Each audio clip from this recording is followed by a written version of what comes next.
I put up this screenshot here because I don't think there is any better example of explaining how good understanding Uber as a company has got when it comes to the customer journey, how important it is to visually present the journey that customers are going to go through and the journey that customers are going to take whenever they book an Uber taxi, right?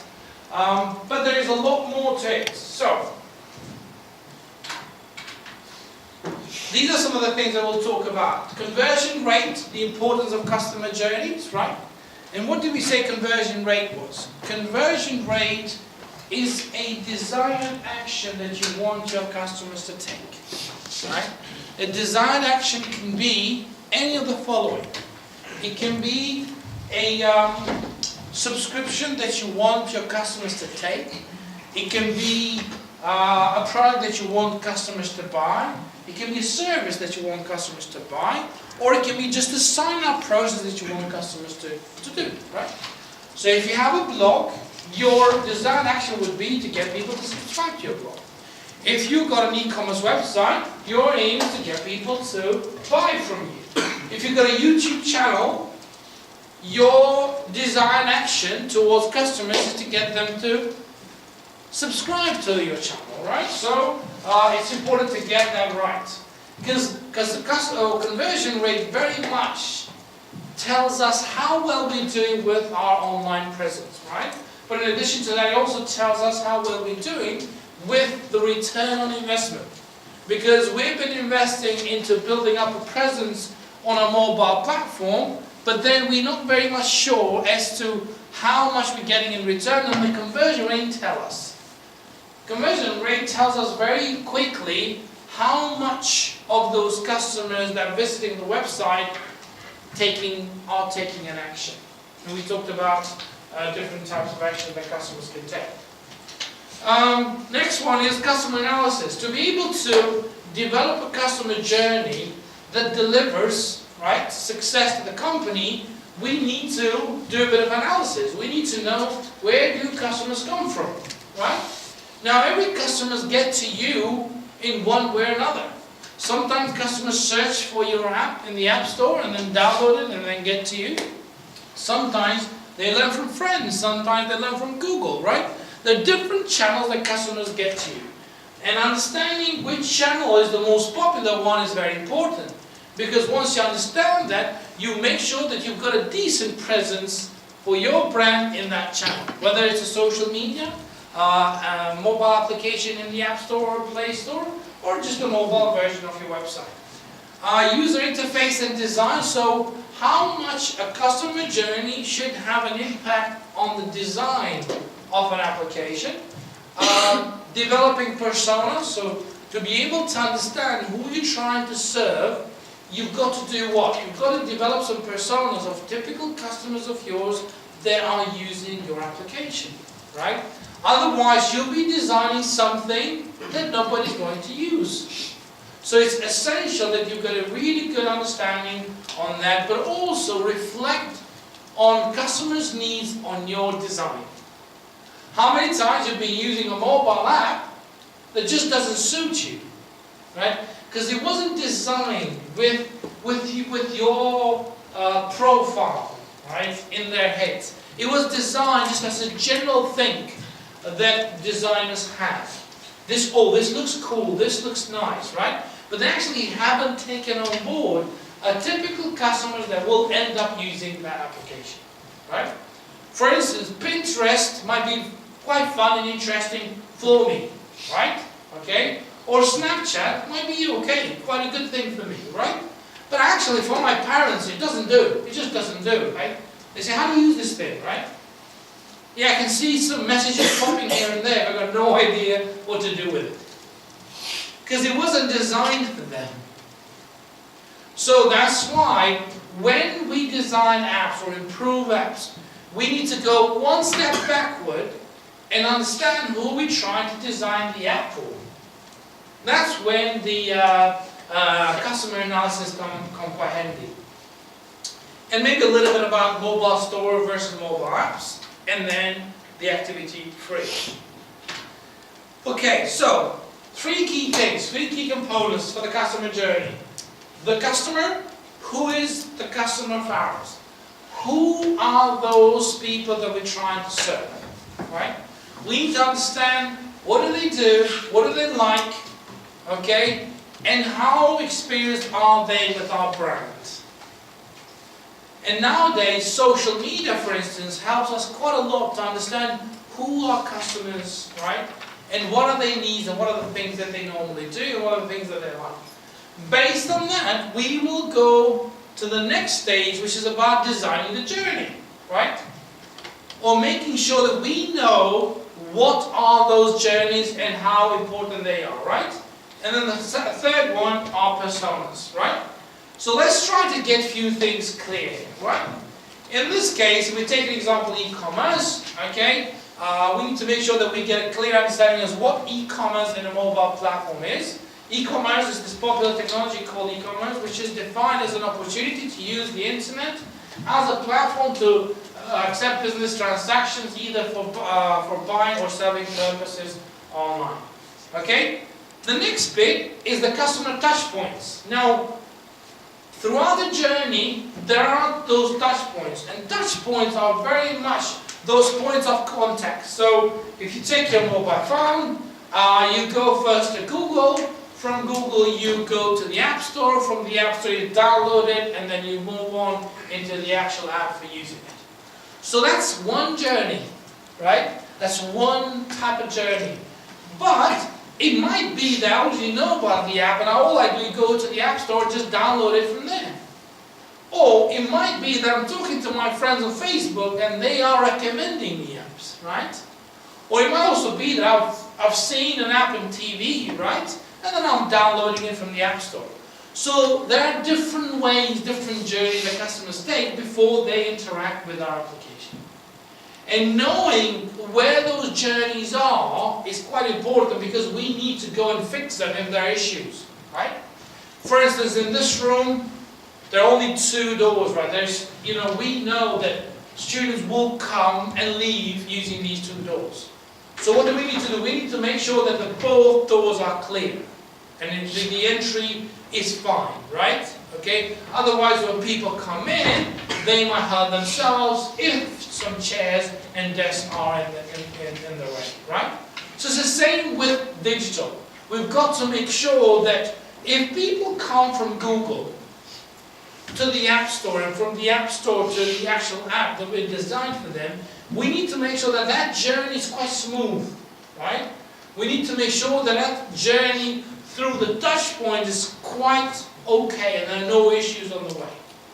Which means that when they've gone from Google to the App Store, they can get a clear message that that's the app they were looking for. When they download it, then the app and the experience that they're getting is the same one that they thought that they would get throughout the experience.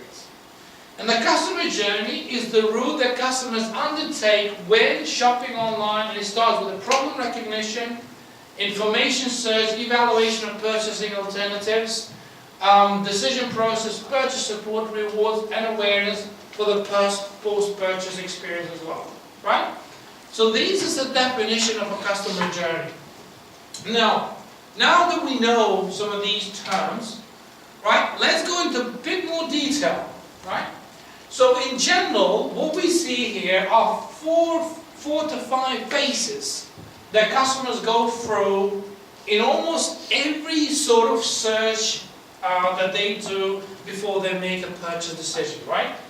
They start with the problem recognition. So they've got a problem, they need something, they need information, they need to compare products, they need to use services before they do anything else. The next one, they do what is called information search in their customer behavior. The next thing is that they do evaluation of alternatives. They check which is the most relevant alternative and why. They choose to purchase, and that purchase experience doesn't end there, because after that they still have got to engage either with friends online where they share experiences, or with a company that sold them the product, right? So, throughout these stages, we do all sorts of things, right? For the problem recognition, we have all got some different needs, right? To search for information. The next one, when we do the information search, we all do it in different platforms. More than 50% of us search for things while watching TV using a smartphone, right? That search in general happens in Google, right? Some of us do the searches using directly a mobile website of that particular brand. Some of us do the searches by going to our Viber application, talking to our groups of friends, right? Some of us talk to our friends on Instagram to get some more insights on the information that they need. Sometimes some of us just send a clear message on Facebook where they're asking friends about specific ideas, specific things that they need. And then once they gathered all the information they needed, that's when we start to evaluate different alternatives. But when we do this, this is when we need to make absolutely clear that as a brand, we have been part of their journey. So when they're evaluating alternatives, they're likely to go with our brand, right? And then after that, they will make that purchase, but when they made the purchase, that journey doesn't end, because we argue with our research as well that there is this post-purchase experience as well. We do something. Some of us do something after they purchase a product or service. So that journey doesn't end there. In general, most of our research so far talks about the in-app or inside customer journey and the things that we do while we're visiting the app of a particular brand. But what we're saying is that before people download those apps, they go through a process whereby they're being affected which app they're going to go for and why, right? Based on friends' recommendations, based on product reviews, based on information that we found and we gathered around a specific brand, we then make a decision as to which app to go and download. Okay? Have you ever downloaded an app in the App Store or Play Store that has 0 reviews? Okay? Have you ever downloaded an app that had very bad reviews? Like 1 star, 2 stars. In fact, anything below 3 stars is a big no-no, is it? Right? You know it's just not going to be that good. And nobody wants bad experiences. You want to be able to get the job done. Right? So all of those things are happening across different digital platforms. Not all of it happens in the App Store. Some of those things happen in social media, happen among ourselves, among friends, and among communities. So knowing where those informations are gathered from customers is important, because we then as a brand, we need to do that, right? Mobile conversion rate is just about 1%, right? In general, some of the recent studies suggest that a small amount of people purchase using a mobile phone, right? Now that trend is picking up now, right? But again, still quite a huge amount of customers just don't buy, right? Using a mobile phone. Now, let's look at some of the reasons why customers don't buy, okay? Well, some research suggests that the reason why they don't buy is because the website is not optimized for that small screen, right? What you have in here is quite a nice box. It's an okay screen, it's not a great screen, but you know, it's a lot bigger than this one, right? So if I'm about to search for something in here, it's a lot easier because there's a lot more space. I can even have 2 or 3 windows and I can compare and contrast things. It's quite easy. But with this one, there's really limited amount of things that I can do at the same time because of the size of this screen. It's not because this is not a powerful device, because it can do quite a lot of things, right? But in terms of the size and the screen, it's quite hard. So not having an optimized website is something that is key when it comes to the research on the reason why people don't buy. Sometimes there are no mobile apps. So for our favorite brands, excuse me, for our favorite brands, they don't have a mobile app. And when they don't have a mobile app, some of us just cannot go through a mobile version of a website because we don't like it. If they don't have a mobile app, we will just forget and find someone else that does, and then use it, right? And there's quite a good percentage of customers that do that. The second one, no offline services, which means that if you were to search something, okay, and then say that on your device, you should be able to use it after you're disconnected from the web as well, right? For instance, Spotify. How many of you use Spotify? You can use offline as well, right? So if you're paying for it, of course, you can use and learn Spotify, listen to your Spotify music offline as well, even if you're not connected. The other one is, for instance, GPS and navigation. Right? When you drive around, you use one of your smartphones for your navigation purposes. But sometimes there'll be no coverage at all. There'll be none. Zinc. But this device will download apps prior to you reaching that specific milestone on that journey. So that if for some reason there is no connection, this thing will still work. Right? There are apps that don't do the job, right? The most popular apps like Google Apps and the native apps on the iPhone will actually do that. Okay? Which means that they will give you services when you're offline. And that's quite important. The next one is sending users to non-mobile pages. So if someone's searching online for a specific product or service, and you're sending them to a non-mobile version of the website, it's quite a bad idea. Again, because of the small size of the screen. And imagine viewing a typical desktop version into this.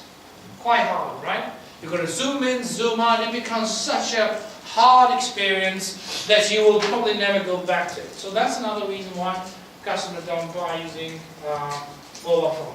Connection speed. Sometimes the website loads so slow that you'll just forget about it. And again, when you are on the go, you want speed. And you want things done quickly. You're about to purchase something using a mobile phone, and you're doing it while you're waiting for the train, and you want to do it quick, and you don't have time because you've got to catch up to your next meeting or whatever it is. Loading time, the same issues. No checkout options like reserve or cash or delivery or wish list. So all of us have got different interests on how we want to shop. Some of us love to shop but don't necessarily want to share credit card details.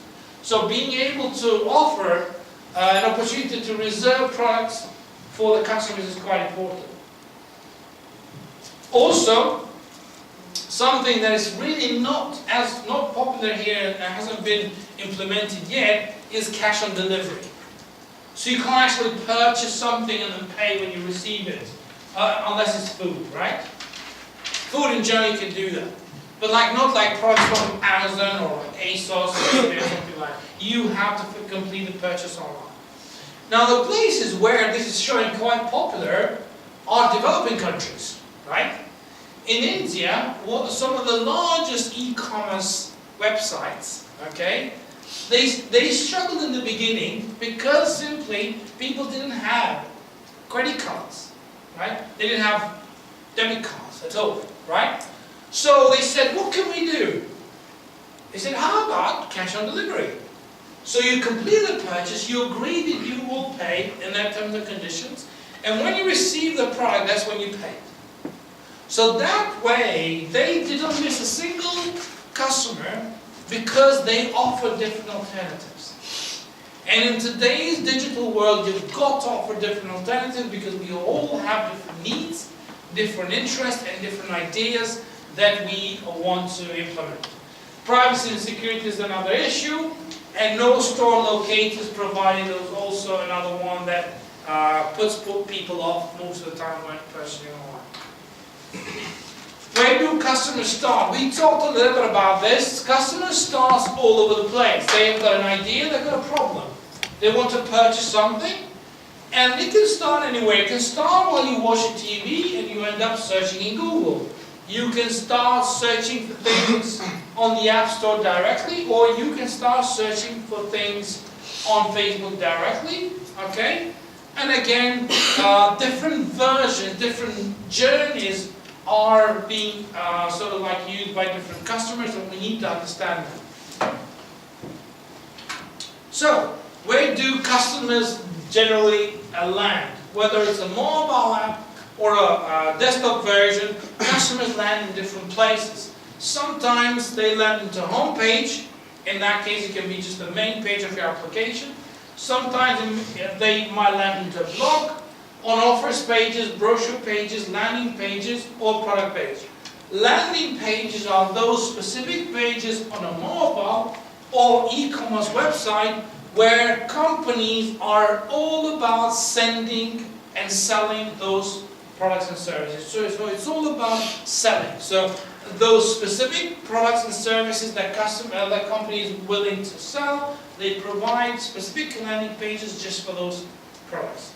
And again, they are very simply tailor designed to sell. There's no company information, there's no extensive details, but only details about specific products that they want to sell. Some of the key elements of customer journey, right? But before we get into that, I'd like to ask you a quick question. When you purchase something, especially using a mobile phone, where does your journey start? Where do you start? Does that make sense? Where do you start when purchasing something using a mobile phone? Search engine. Search engine, okay. So it can be either Google, Bing, or Yahoo, one of these. What else? Where do you start? Where does that search start for you?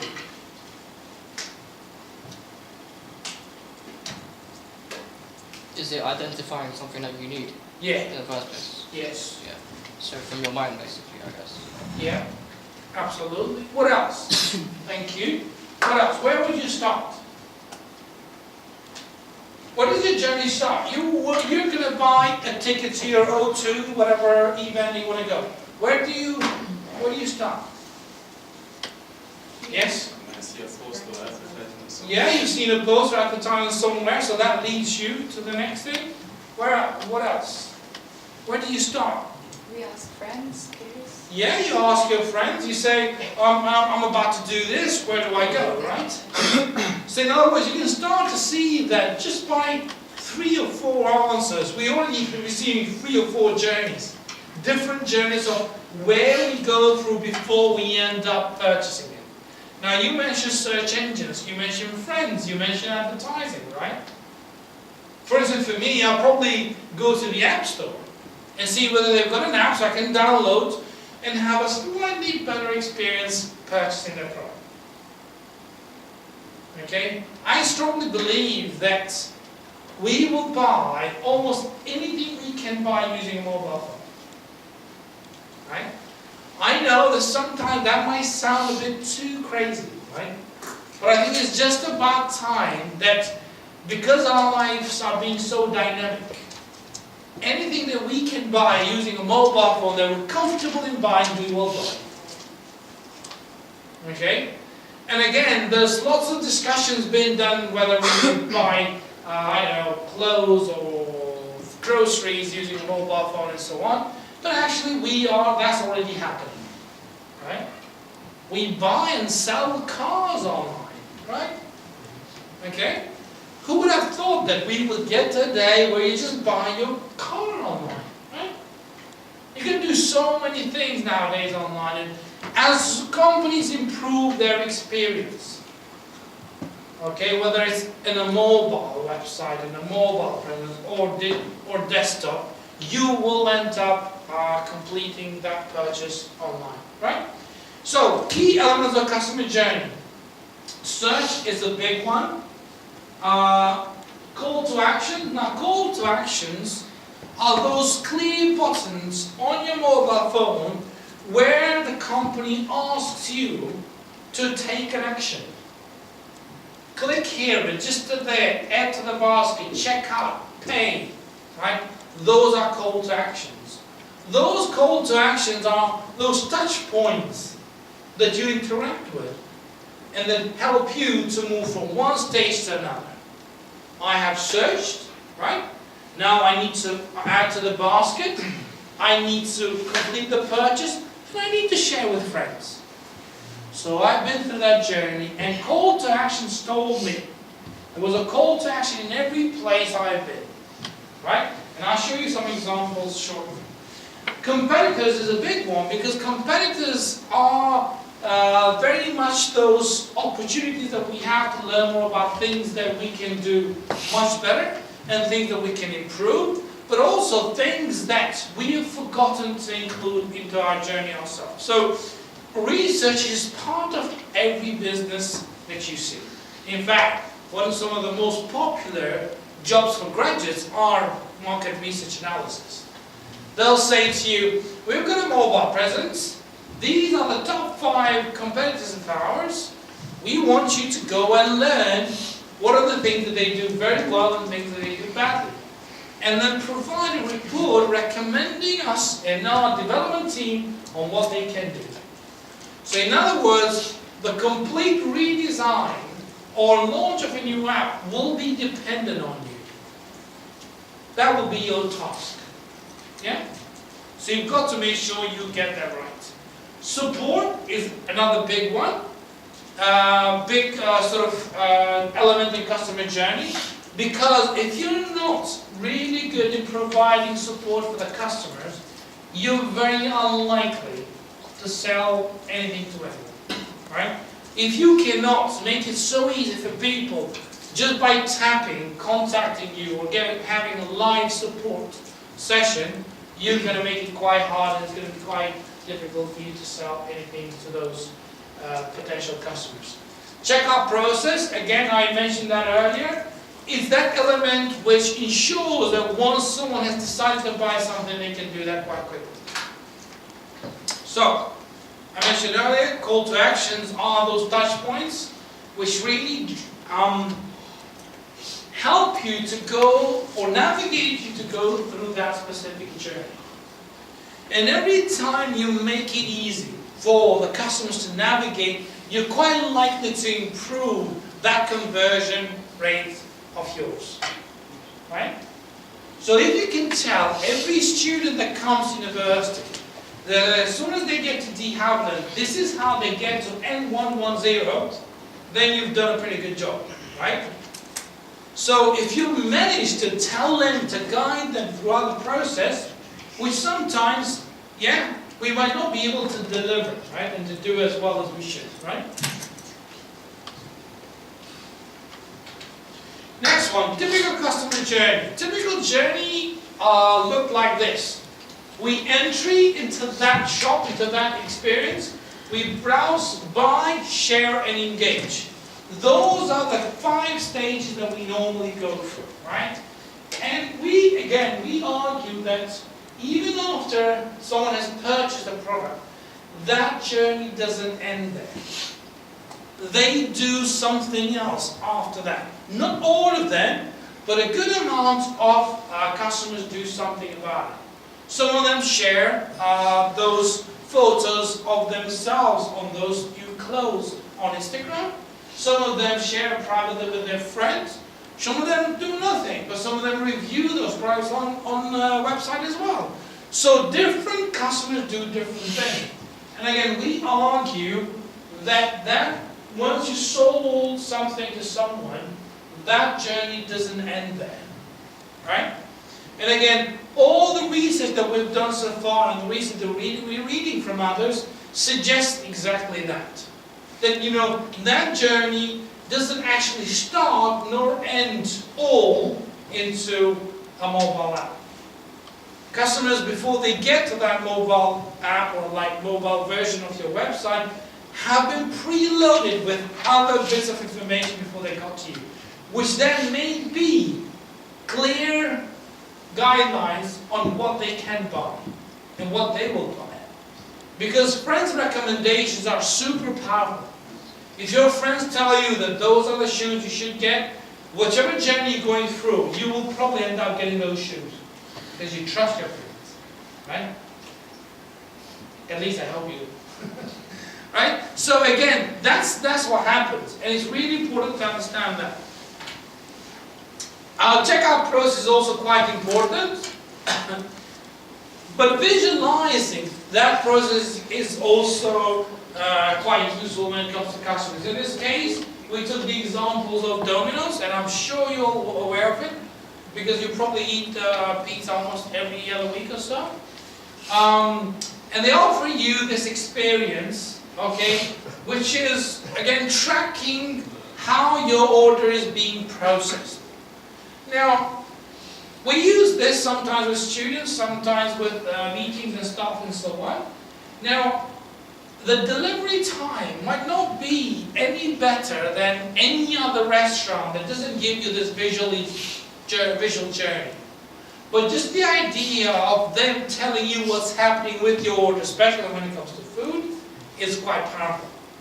Because when you order food, you probably want that as soon as possible. Right?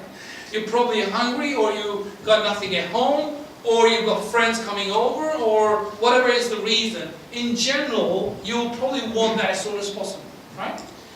But the idea of providing this journey insight to show you how well that order is being processed is quite clever. And again, there are times when they also offer you opportunity to view through their digital cameras as to who is doing what while preparing your pizza. You can actually see people making your pizza that you just ordered. Right?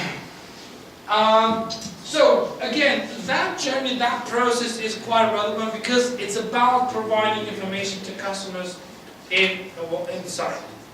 I've got a video that I want to show you which clearly describes some of the biggest challenges that customers face while going through a purchase experience, whether through desktop or mobile version, right? And it's brilliant. So let me just bring that for you.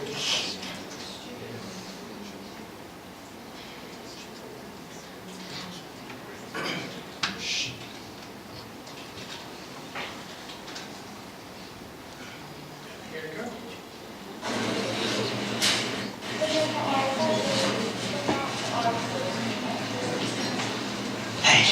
Thanks. You sure?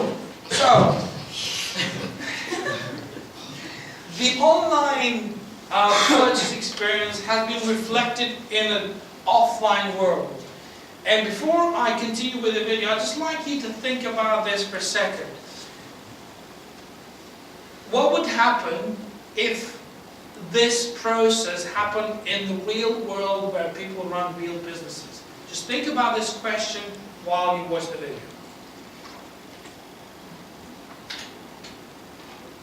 Really?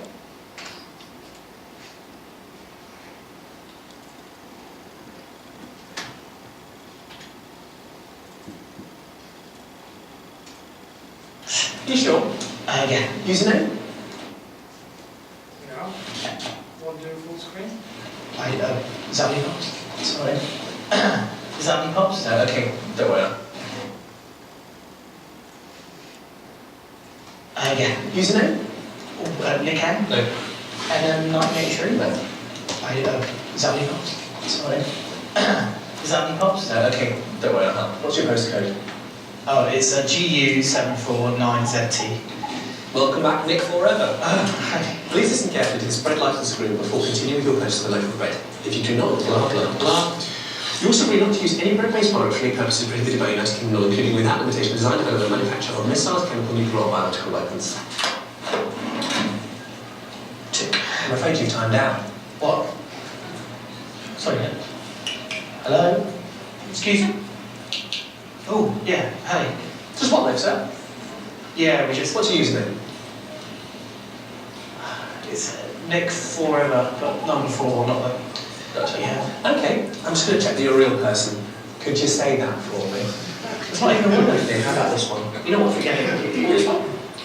£8 pots are nice. You're in. Great, I'm in. £8.85. It's supposed to be like £8. Plus express delivery. What's that? Oh, well, it's express delivery. It's fast. So there's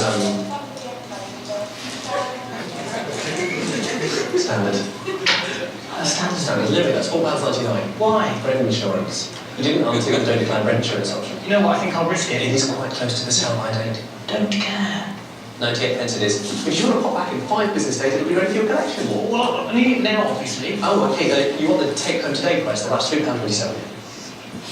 You know, I'm going to go. Come back soon. I won't.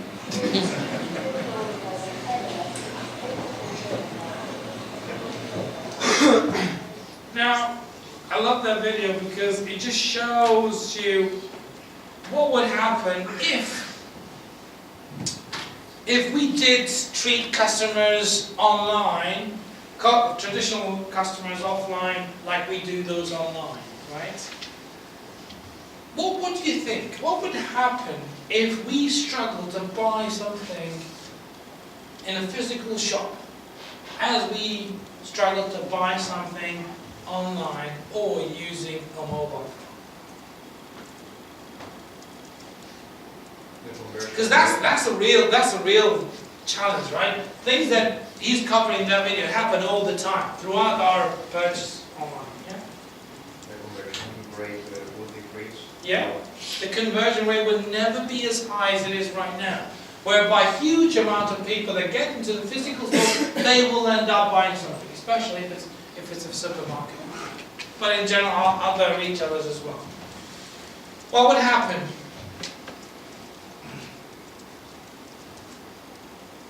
What would happen if that experience is what we would offer to the customers shopping in a physical store? That online experience.